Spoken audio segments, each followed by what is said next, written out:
Students, you are welcome in the online class of BSc Part 3rd. I am Dr. Suman Sharma, teaching you the second paper of Organic Chemistry. Approximate half portion of your syllabus is covered. The topics on NMR spectroscopy, organometallic compounds, organic synthesis via enolates, carbohydrates, etc., covering the units first, second, and fourth, has been taught to you. On the last turn, I have started the amino acids. It is the part of 5th unit of your syllabus. Classification and synthesis of alpha amino acids are studied in the past lectures. Today it is the last lecture of alpha amino acids. In this lecture I will explain you physical properties, chemical reactions and uses of amino acids.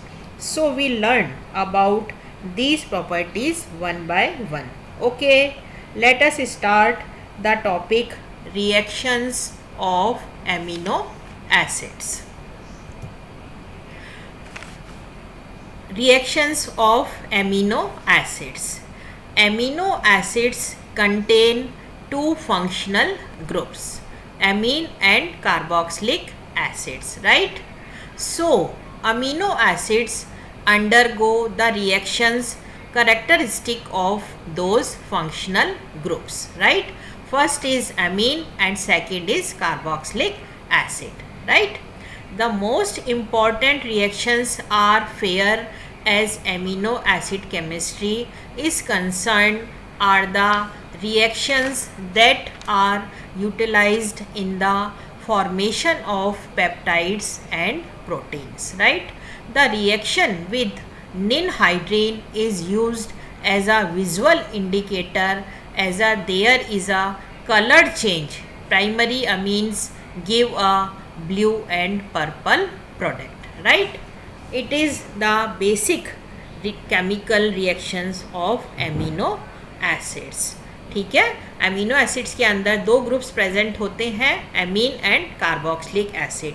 तो यहाँ पर reaction भी जो है वो दो तरह की प्रोसीड होंगी, एक तो अमीनो ग्रुप के कारण और दूसरा कार्बोक्सिलिक एसिड ग्रुप के कारण, राइट? अब यहाँ पर जो है एमीन्स, ठीक है ना, यहाँ पे है एसाइलेशन टू फॉर्म एमाइड्स, ठीक है ना, यहाँ पर ये एमाइड फॉर्मेशन होता है. इट्स यहाँ पर भी जो है हमने बता रखा है ये एमाइड फॉर्मेशन हो रहा है, ठीक है. इट इज़ एसिड क्लोराइड्स, ठीक है ना, यहाँ पर बेस के साथ रिएक्ट करके ये एसिड एमाइड बनाता है. फिर यहाँ पर ये क्या है, एनहाइड्राइड्स है, ठीक है. इसकी रिएक्शन जो होती है बेस के साथ में, तो यहाँ पर एमाइड फॉर्मेशन होता है. फिर carboxylic acid, it's a esterification, right. ये कार्बोक्सिलिक एसिड है, इसकी जब हम R-OH के साथ रिएक्शन करते हैं H+ और हीट, तो यहाँ पर हमको एस्टर फॉर्मेशन होता है, पानी निकल जाता है. और थर्ड क्या है, निनहाइड्रीन टेस्ट, ठीक है ना. निनहाइड्रीन टेस्ट जो है वो रिएक्शन हमने यहाँ पर ये शो कर रखी है. इसको अभी हम आगे जो है डिटेल में डिस्कस करेंगे, राइट. अब इसकी केमिकल रिएक्शंस पर जो है डिटेल में जाने से पहले हमें ये पता होना चाहिए कि अमीनो एसिड्स की फिज़िकल प्रॉपर्टीज़ क्या क्या होती हैं, ठीक है. Amino acids are colourless crystalline solid, right. All amino acids have a high melting point greater than 200, ठीक है. ये सब जो है वो कलरलेस क्रिस्टलाइन सॉलिड होते हैं, ठोस होते हैं. इनका जो मेल्टिंग पॉइंट है वो बहुत हाई होता है, अधिकतर 200 डिग्री से ऊपर होता है. इनकी जो विलयता होती है, solubility, they are soluble in water, पानी के अंदर ये सॉल्युबल होते हैं. Slightly soluble in alcohol and dissolve with difficulty in methanol, ठीक है. ये पानी के अंदर इजीली से घुल जाते हैं और अल्कोहल के अंदर जो है ये बहुत कम सॉल्युबल होते हैं. मीथेनॉल के अंदर जब इनको घोला जाता है इथेनॉल में, तो ये काफ़ी मुश्किल से डिज़ोल्व होते हैं. एंड प्रोपेनॉल, ठीक है ना, मीथेनॉल, इथेनॉल और प्रोपेनॉल में इनकी जो सॉल्युबिलिटी है वो कम होती है. R group of amino acids and pH of the solvent play important role in solubility. ठीक है ना, विलेयता के अंदर कौन कौन सी चीज़ जो है वो रोल प्ले करती हैं। फर्स्ट जो है ये इसके अंदर पीएच, एंड दूसरा क्या है, R group of amino acids. Amino acids के अंदर कौन सा आर ग्रुप जुड़ा हुआ है और उसकी पीएच क्या है। ठीक है ना, वो जो है सॉल्युबिलिटी के फैक्टर को डिसाइड करती हैं कि पर्टिकुलर जो एमिनो एसिड है वो किस जो है सॉल्वेंट के अंदर डिज़ोल्व होगा और किस के अंदर जो है वो डिज़ोल्व नहीं होगा, और वैसे जो है ये पानी के अंदर आसानी से घुल जाते हैं। On heating to high temperatures they decompose. जब इनको बहुत जो है उच्च ताप पर गर्म किया जाता है तो ये डिकम्पोज हो जाते हैं। Right, all amino acids except glycine are optically active. ठीक है ना, सारे जो एमिनो एसिड्स होते हैं वो ऑप्टिकली एक्टिव होते हैं, केवल जो ग्लाइसिन है वो ऑप्टिकली एक्टिव नहीं होता है। Right, now come to the next slide. फिर इसकी क्या प्रॉपर्टीज़ हैं। पेप्टाइड बॉन्ड फॉर्मेशन में ये मदद करते हैं। Amino acids can connect with a peptide bond involving their amino and carboxylate group. Right, a covalent bond formed between the alpha amino group of one amino acids and an alpha carboxyl group of other forming CONH linkage. Right, peptide bonds are planar and partially ionic. ठीक है ना, peptide bond formation में भी amino acids का बहुत important role होता है। तो ये तो हमने इसकी फिजिकल प्रॉपर्टीज़ के बारे में बताया। अब इसकी केमिकल प्रॉपर्टीज़ क्या होती हैं एमिनो एसिड्स की, ये है आपका ज्विटर आयोनिक प्रॉपर्टी। ठीक है, a zwitterion is a molecule with functional groups of which at least one has a positive and one has a negative electrical charge। ठीक है ना, इसको हम ज्विटर आयन का नाम देते हैं, जिसके अंदर एक जो है वो पॉजिटिव और एक negative electrical charge functional group में प्रेजेंट होता है। Right, the net charge of entire molecule is zero. ठीक है, टोटल जो चार्ज होता है वो ज़ीरो होता है। Amino acids are the best known example of zwitter ions. ठीक है ना, ज्विटर आयंस का एमिनो एसिड्स जो है वो सबसे इम्पॉर्टेंट जो है एग्जाम्पल है। They contain an amine group. Amine group is basic in nature and a carboxylic group that is acidic in nature. The NH2 group is the stronger base and so it picks up H plus from the COH group to leave a Zwitter ion, right? And the neutral Zwitter ion is the usual form of amino acids exist in solution, right? Now come to the next slide.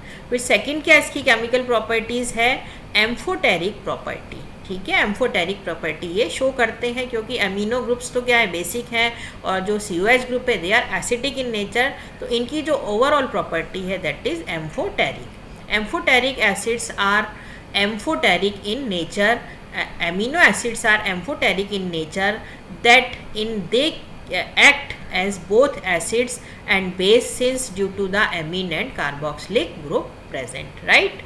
फिर third क्या है, ninhydrin test. ये ninhydrin test देते हैं when 1 ml of ninhydrin solution is added to a 1 ml of protein solution and heated, the formation of a violet color indicate the presence of alpha amino acids। ठीक है ना, ये जो है हम निनहाइड्रीन जो टेस्ट है वो अल्फ़ा एमिनो एसिड्स को पता लगाने के लिए करते हैं। इसको कैसे किया जाता है, 1 ml निनहाइड्रीन का सोल्यूशन यदि हम 1 ml प्रोटीन सोल्यूशन में मिलाते हैं और फिर इसको गर्म करते हैं तो वायलेट कलर आता है। वायलेट कलर क्या इंडिकेट करता है कि वहाँ पर amino acid group, alpha amino acid group present है, right. Now come to the next slide.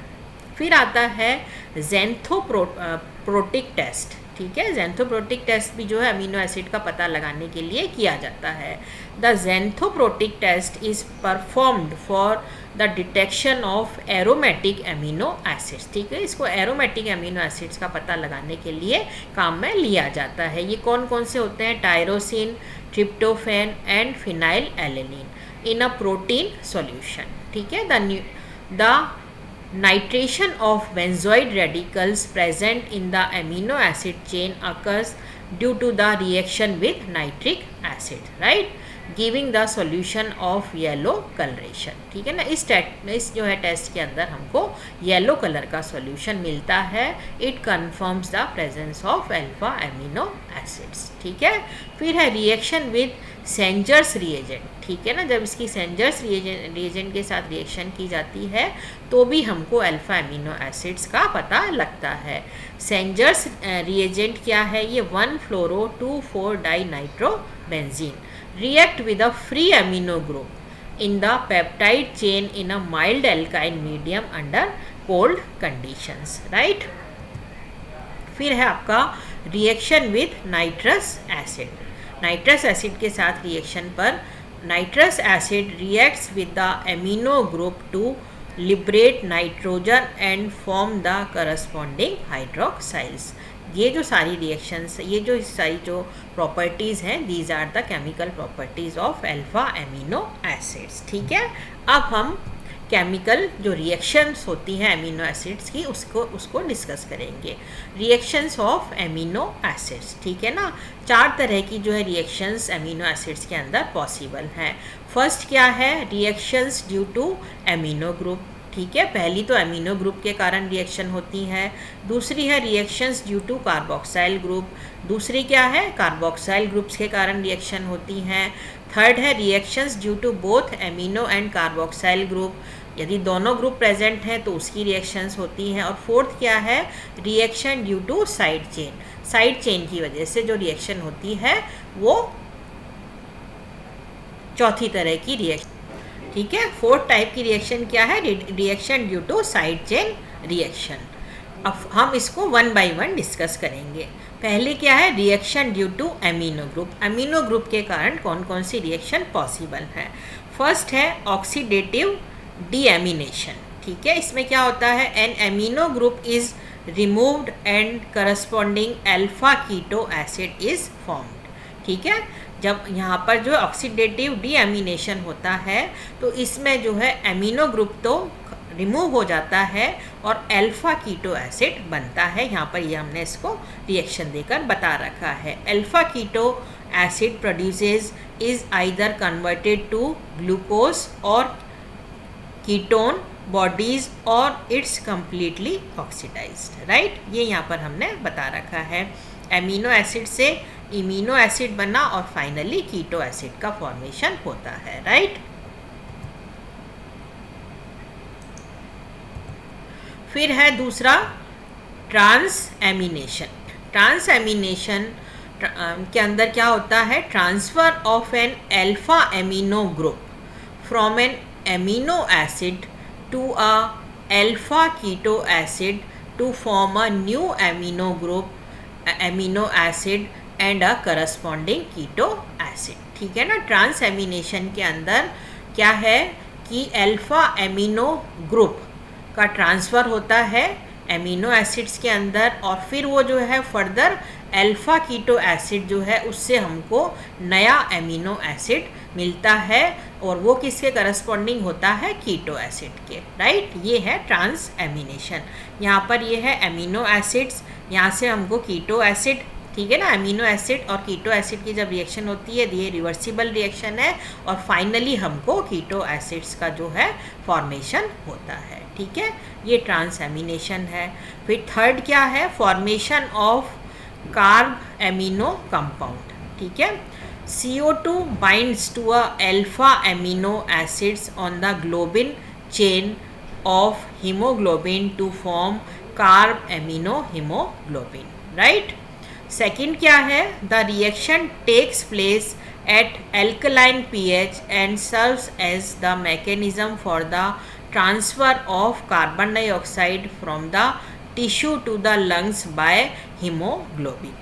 ठीक है, ये यहाँ पर हमने इसको बता रखा है। हीमोग्लोबिन जो है अपनी बॉडी के अंदर जो है प्रेजेंट होता है और वहाँ पर जो है इसका जो रोल है वो बहुत ही इम्पॉर्टेंट होता है।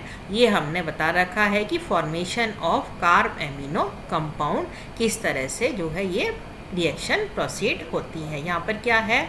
एमीन है, इसकी रिएक्शन जब CO2 की प्रेजेंस में होती है तो यहाँ पर कार्ब एमिनो ग्रुप का फॉर्मेशन होता है, ठीक है। और यहाँ पर ये हमने इसको बता रखा है कि carbon dioxide form the tissues to the lung by haemoglobin, ठीक है, राइट। फिर सेकंड जो है, सेकंड टाइप की रिएक्शंस क्या है, reactions due to carboxyl group. पहली तो एमिनो ग्रुप के कारण थी रिएक्शंस, अब ये है कार्बोक्साइल ग्रुप के कारण। तो यहाँ पर क्या होता है, फर्स्ट है डीकार्बोक्सिलेशन। डीकार्बोक्सिलेशन का मतलब है removal of carbon dioxide. Amino acids undergo alpha decarboxylation to form corresponding amines, ठीक है ना। एमीन्स का फॉर्मेशन होता है कार्बन डाइऑक्साइड के निकलने से। फर्स्ट है ग्लूटामिक एसिड से GABA का फॉर्मेशन, हिस्टाडीन से हिस्टामीन बनता है एंड टायरोसिन से टायरामीन बनता है, राइट। फिर है फॉर्मेशन ऑफ एमाइड लिंकेज, ठीक है। Non alpha carboxyl group of an acidic amino acid reacts with ammonia by condensation reaction to form corresponding amides, ठीक है। एमाइड्स का फॉर्मेशन होता है। ये क्या है, एस्पार्टिक एसिड से एस्पेरेजिन बनता है, ग्लूटामिक एसिड से ग्लूटामाइन बनता है, ठीक है। ये क्या है, एमाइड लिंकेज का फॉर्मेशन होता है। It's a aspartic acids, it's react with ammonia, ATP से ADP प्लस PI, ठीक है। और यहाँ पर जो है एस्पेरेजिन का फॉर्मेशन हो जाता है, ठीक है। Now come to the next slide. फिर है थर्ड टाइप की रिएक्शंस क्या है, reactions due to both amino and carboxyl group. दोनों ग्रुप के कारण, एमिनो और कार्बोक्साइल ग्रुप के कारण कौन सी रिएक्शन होती है, ये अभी हम डिस्कस करेंगे। फॉर्मेशन ऑफ पेप्टाइड बॉन्ड, यहाँ पर जो है पेप्टाइड बॉन्ड का फॉर्मेशन होता है। Carboxyl group of an amino acid binds with amino group of another amino acid forming a peptide bond with the loss of one molecule of water, ठीक है ना। पेप्टाइड बॉन्ड का formation होता है एक पानी के मॉलिक्यूल के निकल जाने के कारण। ये यहाँ पर हमने इसको रिएक्शन देकर शो कर रखा है, ठीक है ना। Peptide bond formation take place in these types of reactions, right. इस रिएक्शन को हमने यहाँ पर बता रखा है। Now come to the next slide. अब है चौथी तरह की जो रिएक्शन है वो क्या है, reactions due to side chains, ठीक है ना। साइड चेन के कारण कौन कौन सी रिएक्शंस होती हैं। फर्स्ट है एस्टर फॉर्मेशन, ठीक है ना। एस्टर का फॉर्मेशन होता है। OH containing amino acids, for example serine, threonine can form esters with phosphoric acid in the formation of phosphoproteins। ये हमने पहली इस फिगर में बता रखा है, ठीक है। यहाँ पर फॉस्फोप्रोटीन का फॉर्मेशन होता है। सेकंड क्या है, OH group containing amino acids can also form glycosides, right, by forming O-glycosidic bond with carbohydrate residues। ये हमने सेकेंड फिगर के अंदर शो कर रखा है। तो these reactions are due to the side chains reactions, right। come to the next slide। फिर क्या है, reactions due to SH group, ठीक है ना। SH ग्रुप के कारण जो रिएक्शंस होती हैं वहाँ पर क्या होता है, formation of sulphide bond. Sulphide bond का फॉर्मेशन होता है, right.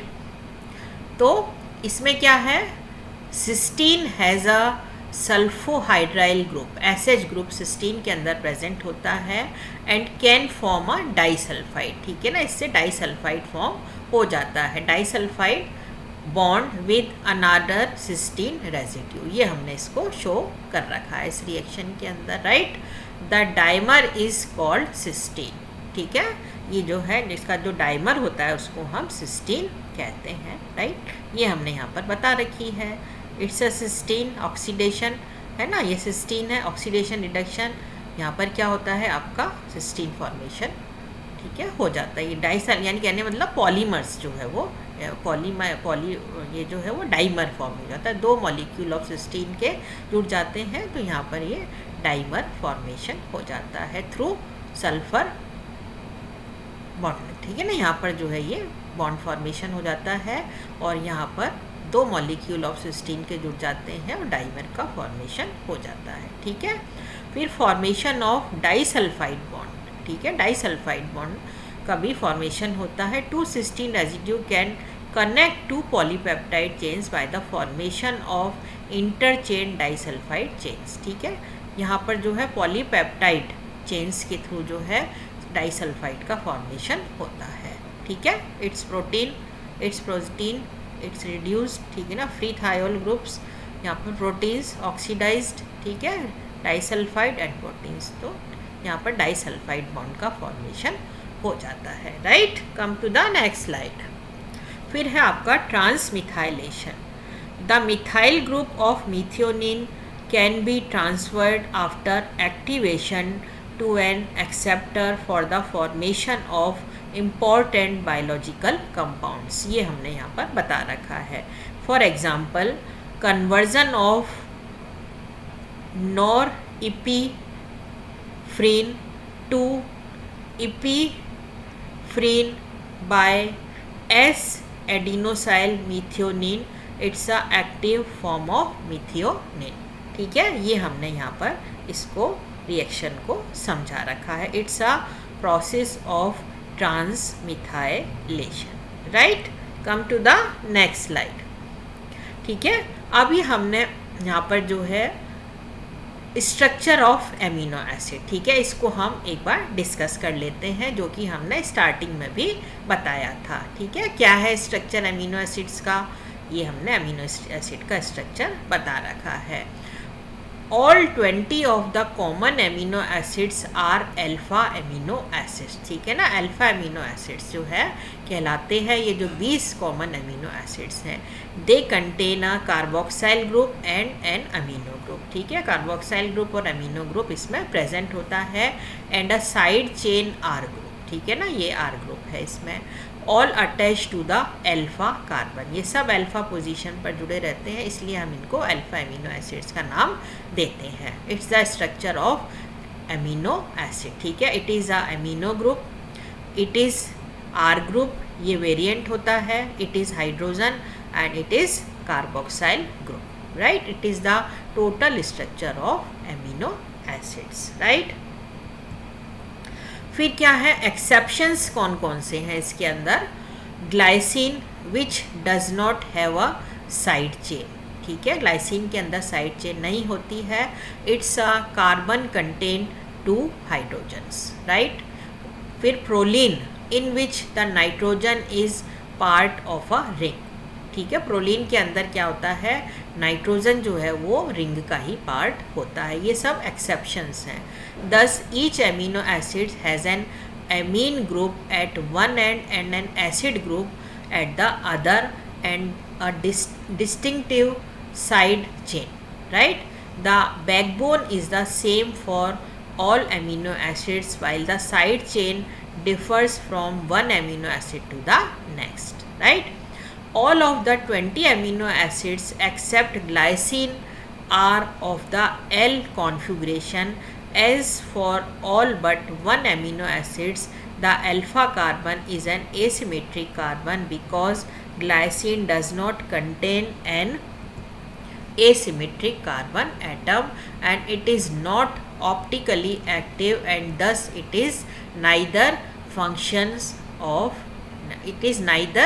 a alpha amino acids, right। तो ये क्या है, एक्सेप्शन है ग्लाइसिन इसके अंदर, ठीक है। अब अमीनो एसिड के हम फंक्शंस को भी डिस्कस कर सकते हैं। Functions of amino acids, in particular 20 very important amino acids are crucial for life as they contain peptides and proteins and are known to be the building blocks of all living things, ठीक है। The linear sequence of amino acid residues in a polypeptide chain determines the three-dimensional configuration of a protein and the structure of a protein determines its function, right। ये सब क्या है, amino acids के function है। Amino acids are imperative for sustaining the health of the human body. They are very essential elements for human beings, right? They largely promote the production of hormones, structure of muscles, human nervous systems, healthy functioning, right? The health of vital organs and normal cellular structure, right? The amino acids are used by various tissues of to synthesize proteins and to produce nitrogen containing compounds like purines, hemicreatine, epinephrine, or they are oxidized to produce energy, right? ये इसके सब functions हैं. The breakdown of both dietary and tissue proteins yields nitrogen containing substrate and carbon skeletons, right? The nitrogen containing substrates are used in the biosynthesis of purines, pyrimidines, neurotransmitters, hormones, porphyrins, and non-essential amino acids, right? The carbon skeletons are used as a fuel source in the citric acid cycle, used for glucogenesis or used in fatty acid synthesis, right? ठीक है, तो आज हम लोगों ने बच्चों totally जो है वो एमिनो एसिड के बारे में पढ़ लिया है. एमिनो एसिड्स क्या होते हैं, उनका क्लासिफिकेशन क्या होता है, उनकी सिंथेसिस कैसे होती है और उनकी क्या केमिकल प्रॉपर्टीज़ होती हैं, क्या फिज़िकल प्रॉपर्टीज़ होती हैं और कौन कौन सी केमिकल रिएक्शंस होती हैं, बॉडी के अंदर क्या इनका फंक्शन होता है और इसके क्या क्या यूजेस होते हैं, राइट? तो अब आप जो है इसको एक बार अच्छी तरह से जो है अब घर पर जाकर पढ़िएगा. नेक्स्ट टर्न पर जो क्वेश्चंस मैंने दिए हैं उनको मैं पूछूंगी, राइट? Thanks dear students.